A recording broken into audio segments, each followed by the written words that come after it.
कि हम उनको कहते हैं कि ऐसी डाइट पर आप आ जाए अगर आपका पेट बहुत ज़्यादा डिस्टर्ब हो गया है, जो स्टमक को इफेक्ट नहीं करते, जैसे उबले हुए आलू हैं या फिर आपके जो चिकन वगैरह है और बॉइल फॉर्म में आता है।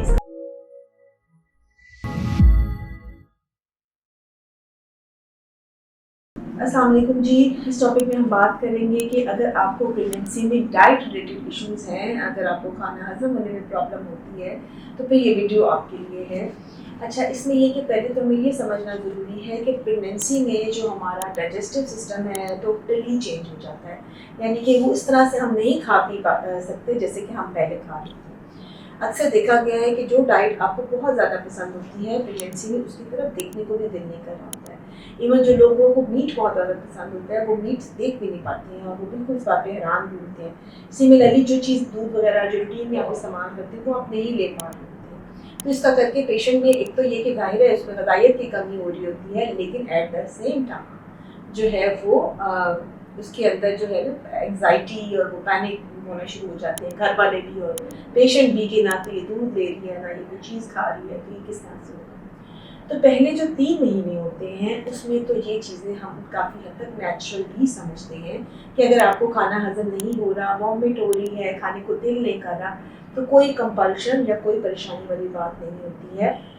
फ्रीक्वेंट करके छोटे छोटे मील्स लेके जो दिल करता है हम प्रेफर करते हैं साफ़ सुथरा हो, घर का बना हो, और वो डाइट आप ले सकते हैं जो भी आप करते हैं। आप ले लीजिए, कुछ चीज़ें मना करते हैं जैसे पपीता है, अनानास वगैरह, इस टाइप की डाइट को मना किया जाता है। इसके अलावा जो भी डाइट आप पसंद कर रहे हैं, चाहे उसमें दूध बिल्कुल शामिल ना हो, चाहे वो सिर्फ फ्रूट्स हों, जो भी चीज़ आपको पसंद आ रही है आप ले सकते हैं। इसके अलावा बाकी जो टोटके वगैरह हैं वो बताए जाते हैं जिससे आपकी डाइजेशन बेहतर होना शुरू होती है। दूसरी चीज़ ये कि वॉक जो है हल्की फुल्की करने का कहा जाता है, उससे भी डाइजेशन इम्प्रूव करनी जाती है। तीसरी चीज़ होती है कि आप फ्लैट ना लेटें, आप उसके तंदी का जो गर्दन है उसके नीचे 2 तकिए रखें, उससे भी ये जो खाना बदहज़मी की जो शिकायत होती है वो कम होती है और आपको दवाइयाँ भी दी जाती हैं।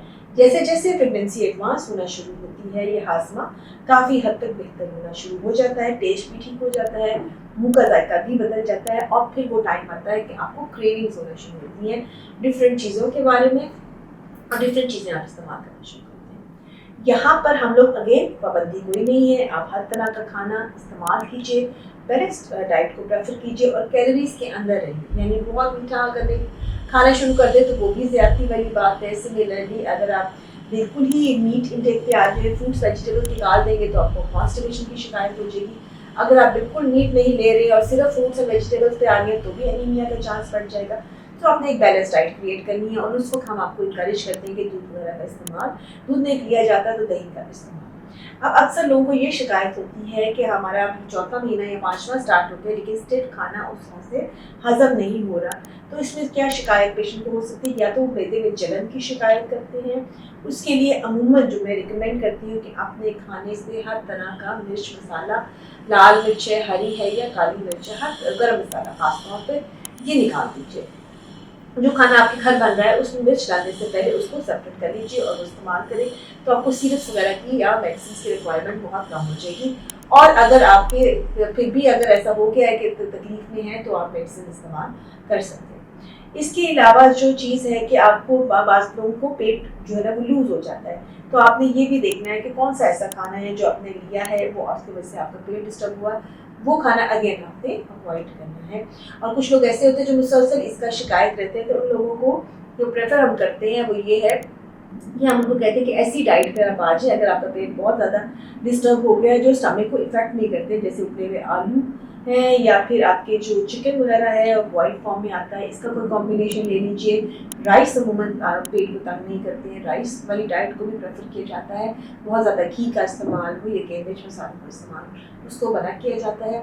अमूमन लोगों का पेट देखा है बदहज़मी उनको तब होती है जब वो बाहर से कुछ खा लेते हैं, चूँकि वो हैवी होता है और उसमें कुछ ऐसे केमिकल्स वगैरह भी डले होते हैं टाइम्स जिनको इन्हेंसर्स कहा जाता है, या कोई ऐसा रंग डाला होता है या ऐसा कोई सी फूड ले लेते हैं जिससे उनको एलर्जी नहीं होती। तो इस चीज़ से आपने अवॉइड करना है। अमूमन जो हमारे पास पेशेंट एडमिट होते हैं बदहज़मी के साथ, पेट की खराबी के साथ, उनमें 2 बातें बड़ी कॉमन होती हैं। एक ये तो या उन्होंने बाहर से कुछ खाया होता है या उन्होंने घर में बचा हुआ बासी या पुराना खाना खाया होता है। प्रेग्नेंट खवातीन का हाजमा चूँकि वैसे ही कमज़ोर हुआ हो तो उनको हम रिकमेंड करते हैं कि फ्रेश खाना अगर वो खाएंगे तो बदहज़मी की शिकायत कम होगी। फिर भी अगर आपको प्रॉब्लम रहती है तो फ्रीक्वेंट स्मॉल मील्स थोड़ा थोड़ा करके खाती रहिए, मुसलसल अपनी कैलोरी को वॉच करें। कैलोरीज को वॉच करना ज़रूरी है, वरना या तो बहुत बेतहाशा आपका वेट गेन हो जाएगा या वेट आप लूज़ करना शुरू कर देंगे। तो कैलोरीज को देखिए, बैलेंस फूड को देखिए और आप थोड़ा थोड़ा करके खाइए। अगर एक वक्त में खाना नहीं खाया जा रहा, आप दूध का इस्तेमाल कर लीजिए, फल का इस्तेमाल कर लीजिए, आप कोई कबाब ले लीजिए, कोई सैंडविच ले लीजिए।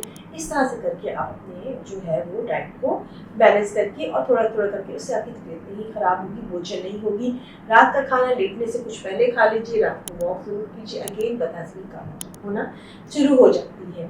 अच्छा, एक और प्रॉब्लम जो लोगों को आती है वो है कि खाना खाने के साथ उनका सांस उखड़ना शुरू हो जाता है।